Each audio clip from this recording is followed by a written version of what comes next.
There is a particular quiet that settles into a house when only one person lives in it long enough to stop noticing the silence. He turns the key in the door and nothing greets him, and he has long since stopped expecting anything to. The television goes on before the lights, not for company exactly, just to fill the shape a voice used to fill. He eats standing at the counter more often than sitting at the table built for four. Nothing about this looks like distress from the outside, and that is precisely what makes it difficult to name. A man in his late 50s or 60s, self-sufficient, competent, unbothered on the surface, moving through a life that runs on schedule rather than connection. You have seen this man before, maybe without registering him as anything more than independent. The independence is real, but it is not the whole story, and it was never meant to be the whole story. He does not call this loneliness, because loneliness was never a word given to men of his generation to use about themselves. He calls it fine, he calls it used to it, he calls it nothing at all. The absence of complaint gets mistaken for the absence of weight, and the weight stays exactly where it was. This is not a story about one man, and it does not need to be, because the pattern repeats itself without variation across an entire cohort. What is stranger is how long this pattern can run before anyone, including the man himself, notices it is a pattern at all. He keeps the same routine on weekends as weekdays because an unstructured day has nowhere obvious to go. Structure was never about productivity for him, not really. It was about not having to feel the shape of the day itself. The refrigerator holds food for one, portioned automatically now, without him ever deciding to portion it that way. He has a phone full of numbers he no longer calls, not out of conflict, simply out of drift. Drift is quieter than rupture, and quieter things are harder to notice happening to you. He would say he is not isolated, and by the technical definition, he might even be right. He has a job sometimes still, or a pension, and errands, and a mechanic he trusts, and a doctor he avoids. None of this resembles crisis, and yet none of it resembles what he once assumed 60 would feel like either. He assumed that by now there would be more people in the rooms of his life, not fewer. The fewer did not arrive through any single decision, only through a long accumulation of decisions that were never framed as decisions. This is where the question stops being about one man and starts requiring an explanation larger than personality. No single temperament produces an entire generational pattern, so something else has to be doing the work. He was born into an economy that rewarded self-reliance and treated needing other people as a kind of inefficiency. Work was supposed to be the stable structure underneath identity, the thing a man built himself around without asking permission. That structure has been thinning for decades, quietly underneath men who were never told to expect anything else. Technology arrived promising connection and delivered something closer to proximity without contact, presence without company. He has more ways to reach people than any generation before him, and somehow fewer people he actually reaches. The culture around emotional expression shifted rapidly around him, faster than the habits he had already built. He was raised to manage feeling through silence and problem solving, and that training did not update itself automatically. Responsibility for men of his cohort was defined almost entirely as provision, protection, and endurance, not as emotional presence. He met every one of those obligations for decades, and the meeting of them left little room to practice anything else. None of these forces acted alone, and that is the part easy to miss when looking for a single cause. Economic conditions shaped what work meant, work shaped what identity meant, identity shaped what connection was allowed to look like. There is no single mechanism producing the man standing alone in his kitchen at 62. There are several mechanisms running simultaneously, each reinforcing the others without any of them announcing themselves as the cause. What becomes visible, once this is acknowledged, is that the isolation operates on more than one level at once. It shows up as behavior, then as habit, then as identity, then as something closer to worldview. 7 layers, distinguishable but never separate, each one explaining what the layer before it left unresolved. Behavior first, because behavior is what can actually be seen before anything underneath it can be named. He eats alone, watches alone, drives alone, and increasingly thinks out loud to no one in particular. He has stopped initiating plans, though he will show up if someone else does the initiating. You may have noticed this exact behavior in a father, an uncle, a neighbor, without knowing what to call it. The question that follows is obvious once the behavior is visible. Why does this pattern repeat so consistently? A single missed dinner does not explain a decade of missed dinners, so something underneath is doing the repeating. The mechanism is adaptation, and adaptation, by definition, is not something a person consciously chooses each time. Reaching out required effort that used to be reciprocated, and when reciprocity stopped, the effort quietly recalibrated downward. He adjusted to less contact, the way a body adjusts to less oxygen at altitude, without dramatic announcement. Each unanswered invitation retrained the instinct slightly, until the instinct to invite simply stopped firing as often. This adaptation is not failure, it is efficiency, and efficiency is exactly what he was trained to value. A mechanism, once it exists, only continues to exist if it gets repeated, and repetition is where it hardens. The behavior that began as adjustment becomes, through sheer repetition, something closer to a fixed operating setting. He no longer decides not to call people. The not calling has become the default state, requiring no decision. This is the difference between a choice made once and a groove worn by years of the same choice. The groove is comfortable precisely because it no longer asks anything of him, and comfort disguises its own cost. Once a response becomes default, the obvious question shifts from why it happens to what it has quietly replaced. Something used to occupy that space, and its absence is easier to feel than to describe.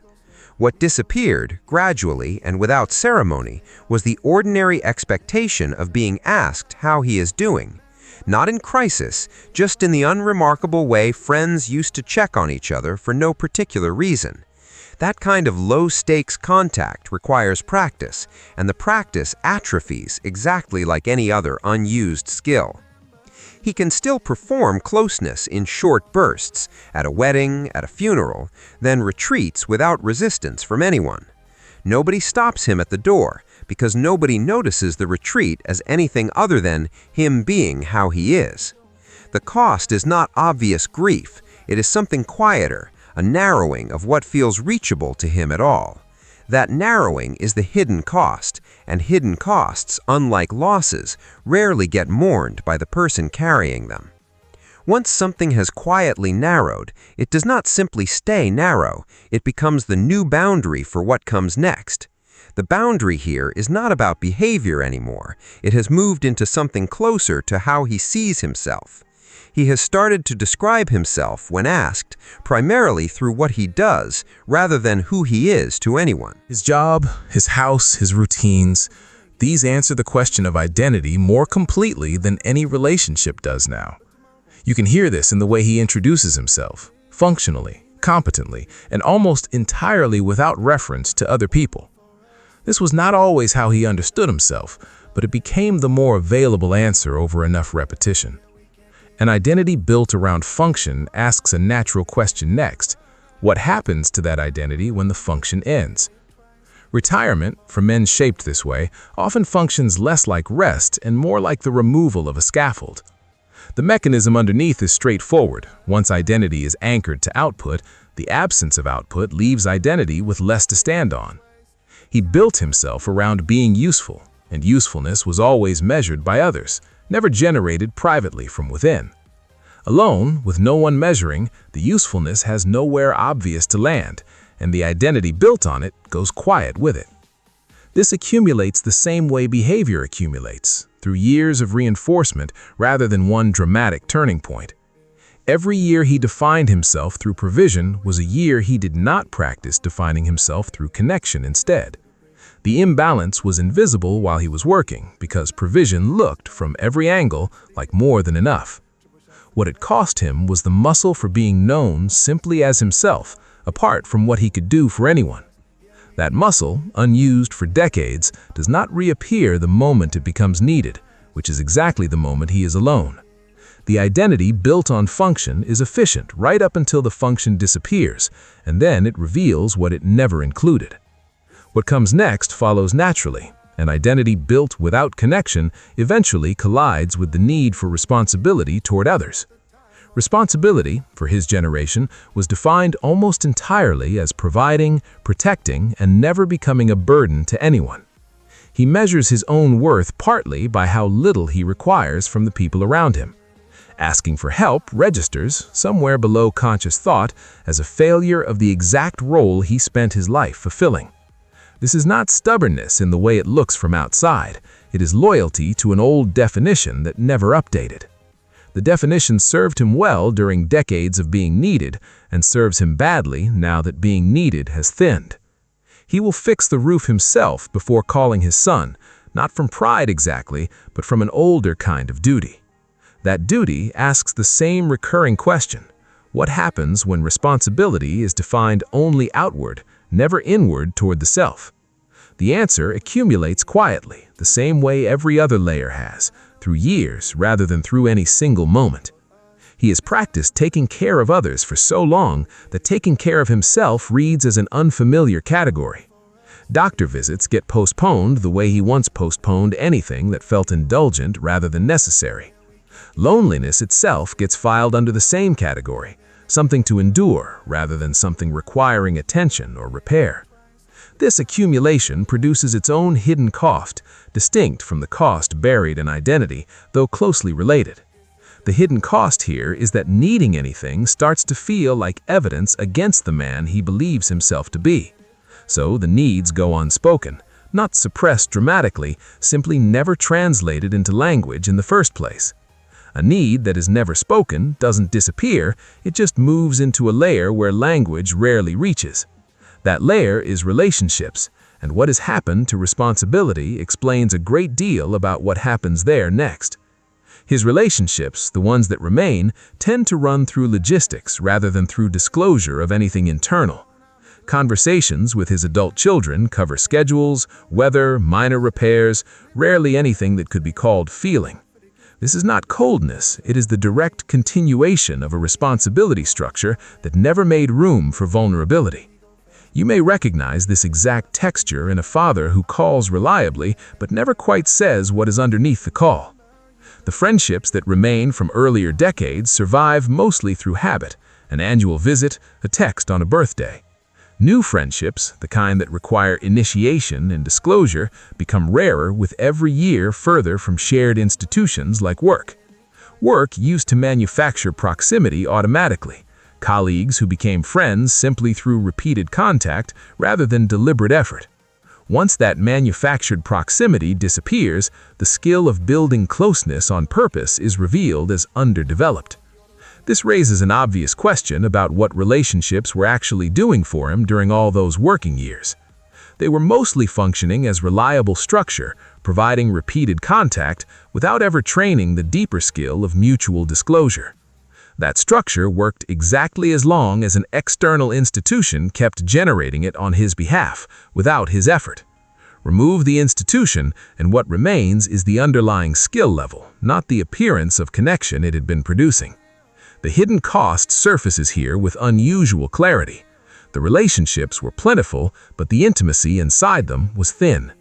Thin intimacy, sustained for decades, leaves a man surrounded by contacts while still functioning as fundamentally alone. This gap between contact and intimacy raises the next and larger question about what meaning is actually built from. Meaning, for most of his life, was assembled from provision, achievement, and the steady discharge of obligation to others. He built a version of meaning that required an audience, dependents, colleagues, a family structure to justify the effort. As the audience thins, through children leaving, through divorce, through death, through simple distance, the meaning built for that audience thins with it. This is not a crisis of values so much as a crisis of architecture. The structure meaning was built on is gone. Nobody warned him that meaning built entirely outward would leave so little behind once the outward context changed. He's left holding a framework that made complete sense for 40 years and very little sense now.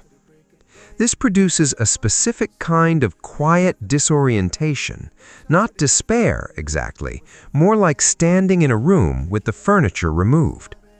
The instinct, trained over decades, is to solve this the way he solved everything else, through more doing, more projects, more routines, more busyness, none of which touch the actual architecture that has quietly given way.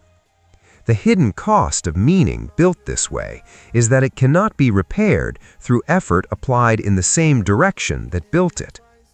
What repairs it, if anything does, requires a different kind of effort entirely, one he was never trained to recognize as effort at all. This brings the pattern to its final and most difficult layer, one that extends beyond any single man. The final layer is collective, a blind spot shared by an entire generation and by the culture surrounding it. Nobody built language growing up for male loneliness that did not look like failure or weakness. Loneliness in men his age gets noticed only once it has become extreme, rarely while it is still ordinary and quiet. Family members assume he's fine because he says he is fine, and the saying is taken at face value. Institutions built around men his age focus on retirement finances and physical health, rarely on relational atrophy. Nobody built a structure equivalent to work that could replace the proximity work used to generate automatically. This is not one man's private failure. It is a structural gap nobody designed and almost nobody is watching. The gap persists precisely because it produces no dramatic incident, only a slow and unremarkable narrowing over years. Slow and unremarkable does not mean insignificant. It means invisible to the systems built to notice sharper problems. He will likely never name this himself, not because he cannot, but because no one taught him the vocabulary for it. The vocabulary that exists was largely built by and for people describing an entirely different emotional history than his. This is where the 7 layers stop functioning as separate observations and start functioning as one continuous structure. None of them ever operated alone, not for a single day of the years it took to produce this man. The behavior fed the mechanism produced the accumulation reshaped identity, and identity narrowed relationships thinned meaning, and thinned meaning met a culture with no name for any of it. Each layer explains the one above it and quietly requires the one beneath it, without any layer standing alone. There is no single fix for a single layer, because no single layer was ever the actual location of the problem. What remains at the end of this is not a conclusion, only a clearer shape of what was already there. He is still a man in a kitchen, still eating standing up, still competent, still calling it fine. Nothing about the observation changes his evening, and it was never meant to change his evening. You may recognize a piece of this in someone specific, a father, a neighbor, a version of yourself further down the road. That recognition is not an instruction to act, only an invitation to see a pattern that was already running.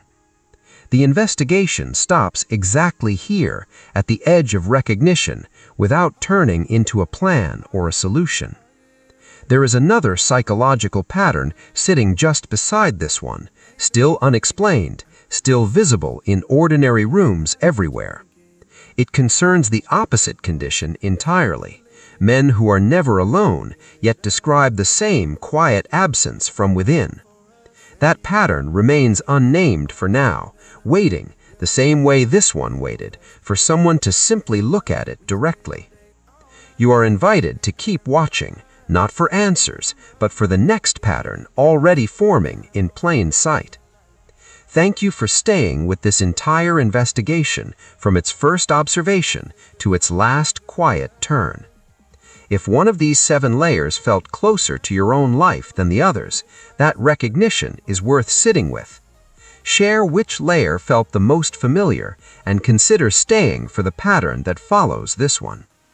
The observation continues quietly, the same way it began, without needing to announce that it is continuing at all.